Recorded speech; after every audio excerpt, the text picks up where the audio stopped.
नमस्कार. मी दत्तात्रय सावंत, पुणे विभागाचा माजी शिक्षक लोकप्रतिनिधी.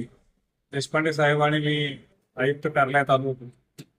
पाठीमाग 13 नोव्हेंबर 2025 महाराष्ट्र राज्य सरकारने एक अधिसूचना काढून जे मंत्रालयात विनानंत अनुदानचे अधिकार घेतलेले होते ते अधिकार आयुक्त स्तरावरती दिले होते.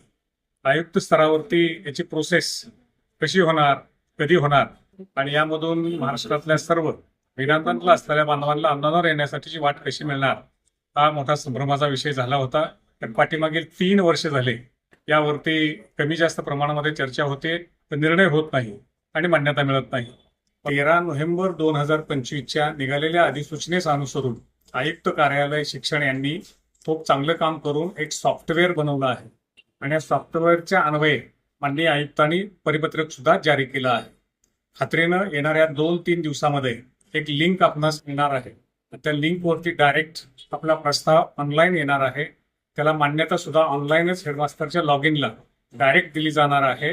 त्याच्याही पुढे जाऊन शालार्थ आयडी सुद्धा ज्या पद्धतीनं पोर्टलवरून पवित्रमधून आलेल्या मानवांना सगळ्या मान्यतेसह त्यांचा शालार्थ आयडी मिळतो, त्या पद्धतीने यांना शालार्थ आयडी सुद्धा देण्याचं काम या ठिकाणी हे कार्यालय करणार आहे. तर पारदर्शकपणे 100% हे कामकाज व्हावं अशा पद्धतीचे माननीय आयुक्त आणि डायरेक्टर ऑफिस यांची धारणा असल्यामुळे त्यांनी हा अत्यंत मोठा निर्णय घेतला आहे.